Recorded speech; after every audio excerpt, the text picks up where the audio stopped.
एक बार फिर से आपका स्वागत है द फोर्थ पिलर न्यूज के इस एपिसोड में, जहां बिहार में चुनाव आयोग के द्वारा चुनाव के तारीखों की घोषणा कर दी गई। इसे भी सारे गठबंधन के नेताओं के अंदर में सीट शेयरिंग की बहुत बड़ी घमासान चल रही है। मैं बात कर रहा हूं, महागठबंधन ने सीपीआईएमएल को मात्र 19 सीट दिया था। सीपीआईएमएल ने इसका विरोध करते हुए कहा कि 19 सीट में हमारा गुजारा नहीं होगा। सीपीआईएमएल के नेताओं का दावा है कि सीपीआईएमएल भी बिहार की एक मजबूत पार्टी बन चुकी है और उनका बिहार की राजनीति में बहुत मजबूत स्तर बन चुका है। सीपीआईएमएल का यह दावा है कि महागठबंधन के द्वारा दिए गए 19 सीट पर उनका गुजारा नहीं होने वाला है और उन्होंने महागठबंधन के शीर्ष नेताओं से मांग किया है, उन्हें 30 सीट चाहिए इस चुनाव में। अब देखना बड़ा दिलचस्प होगा कि महागठबंधन में जहां इतनी संख्या में घटक दल हैं, जहां मुख्य दल राष्ट्रीय जनता दल, कांग्रेस है, मुकेश सहनी की पार्टी विकासशील इंसान पार्टी, सीपीआईएमएल है और कई ऐसे दल जो महागठबंधन में शामिल है।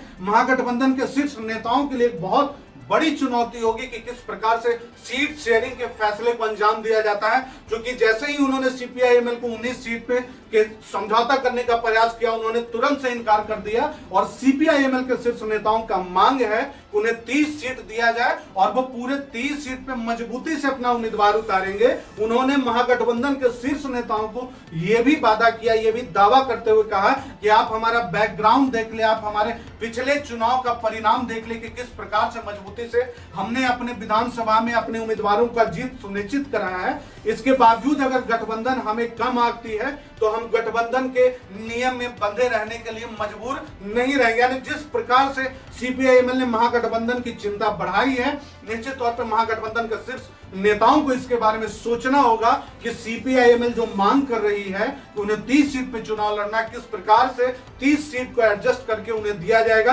क्या वो सीट आरजेडी के खाते से कटेंगे या फिर वीआईपी के खाते से कटेंगे या कांग्रेस के खाते से काटे जाएंगे, ये देखना दिलचस्प होगा। और इस प्रकार की खबरों को लगातार जानने के लिए, समझने के लिए आप हमारे साथ बने रहे द फोर्थ पिलर न्यूज के साथ।